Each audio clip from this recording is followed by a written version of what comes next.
Hello, church, and welcome to our midweek study of God's Word. I am so glad you joined us. Let me encourage you to download the notes for today's study so you can follow along. We're continuing in our series on the 100 characteristics of a real Christian leader from the book of Nehemiah, focusing on the man Nehemiah. Last week we looked at characteristics 1 through 14. Today we're looking at characteristics 15 through 26. And I encourage you to look back on these notes, because when we're completed with this, you're going to have a complete set of the leadership characteristics of this man named Nehemiah and how you can apply it to your life and to your situation. Now, let me encourage you. You may be thinking, but I'm not a leader, or I'm not in a position of leadership.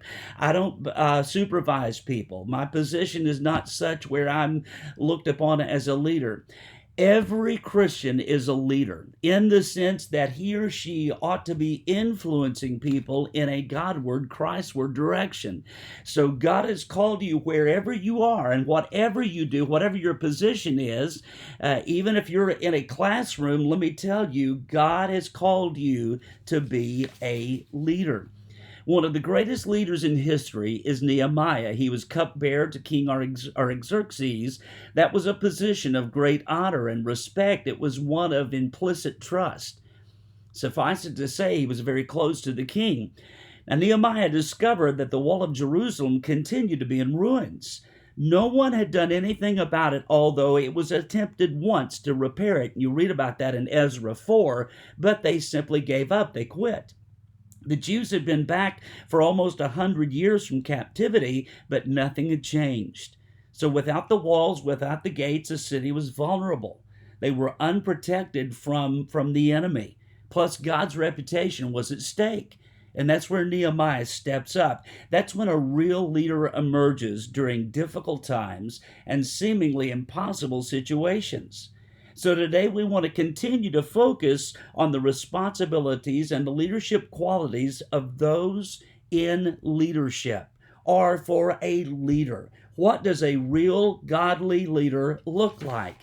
Now, we said by definition, leadership is influencing people toward the will of God, serving them, empowering them, motivating them, and equipping them to accomplish a God-given goal.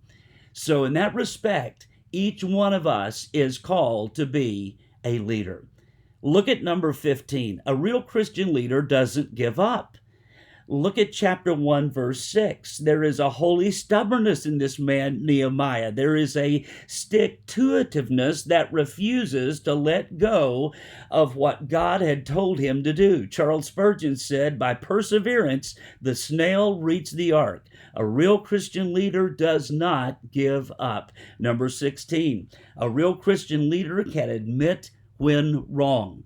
Chapter 1, verse 6. Those in authority need to admit when they messed up, first to God and then to others. And although Nehemiah had not been responsible for the fact that the walls were down, once he understood the problem, he made it his own. He made it his responsibility. He's not saying, look what you all have done. He is saying, look what we need to do. That's what a leader does. He brings people together, and a leader can admit when wrong. After 40 years of ministry, I can tell you that I have had plenty of mess-ups, but the times that I have confessed those and asked people to forgive me, by far they've had a loving, compassionate spirit that embraced their pastor. A real leader can admit when he or she has messed up. Number 17, a real Christian leader is available to be used of God. You see that in chapter 1, verse 11. Chapter 2, verse 5 says, I said to the king, if it please the king, and if your servant has found favor before you, send me to Judah, to the city of my father's tombs, that I may rebuild it. He says to God, Lord, here I am.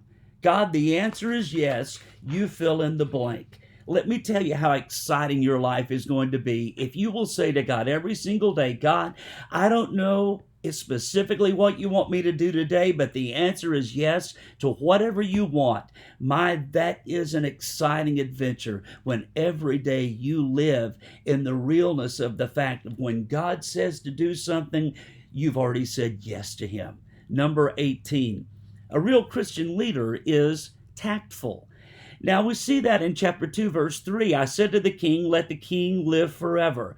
Why should my face not be sad when the city, the place of my father's tombs, lies desolate and its gates have been consumed by fire? Chapter 2, verse 5.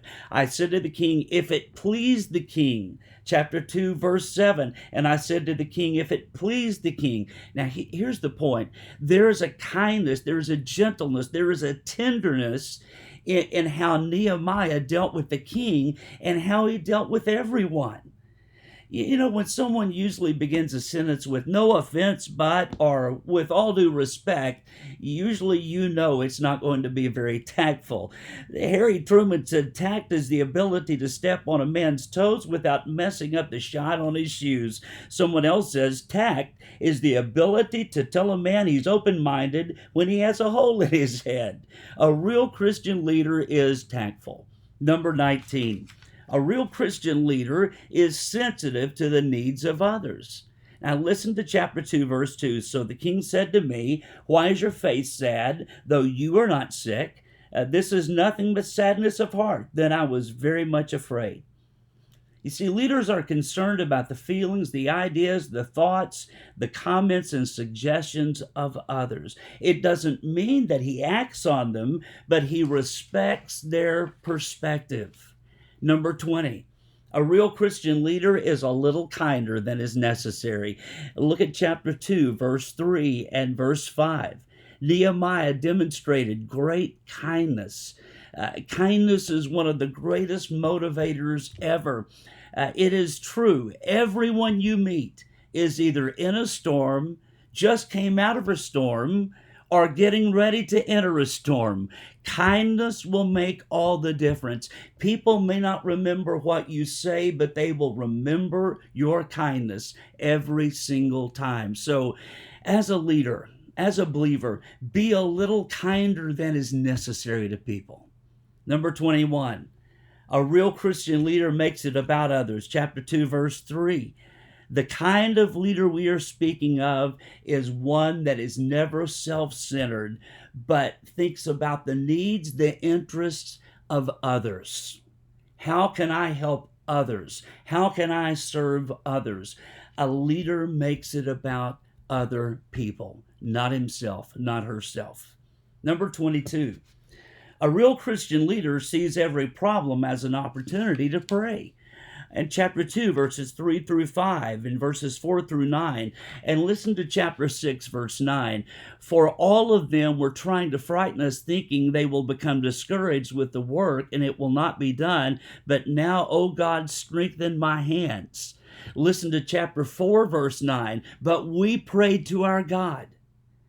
Every attack, every problem, every bit of bad news, every setback, every knockdown should be seen as an invitation to invite an omnipotent God to intervene. Because no matter what the situation, you can always pray. So a problem must always be seen as an invitation to invite Almighty God to intervene on your behalf. Number 23, a real Christian leader is bold, not timid. Chapter 2, verses 4 and 5. Then the king said to me, what would you request? So I prayed to the God of heaven. I said to the king, if it please the king, and if your servant has found favor before you, send me to Judah, to the city of my father's tombs, that I may rebuild it. He has a holy boldness when it comes to the things of God. Someone says the fear of the Lord tends to take away all other fears. The word bold is a word that means courageous. It means daring and dauntless. John MacArthur said, it speaks of acting without fear of the consequence. It doesn't mean that you're not going to be afraid. It just means that in spite of that fear, you do the right thing anyway. God has called you as a believer to be bold, and we are living in a time where there must be holy boldness, standing on the things of God, but we can do it in a way that doesn't turn people off. We can do it in a kind way. Look at number 24. A real Christian leader knows when to keep silent. Chapter 2, verse 12. And I arose in the night, and I and a few men with me. I did not tell anyone what my God was putting into my mind to do for Jerusalem, and there was no animal with me except the animal on which I was riding. A leader knows there are times when nothing said or little said is best. Someone said it takes 2 years to learn to talk and 70 years to learn to keep your mouth shut. Someone else said, a closed mouth gathers no foot. Someone else said, blessed is the man who, having nothing to say, abstains from giving wordy evidence of the fact. A real Christian leader knows there are times when you just need to keep silent or say very little. Number 25. A real Christian leader gathers information to make good decisions. Now, you see that in chapter 2, verses 11 through 16. And I want you to jot this down. With more light comes better decisions. Find out all you can before making that decision.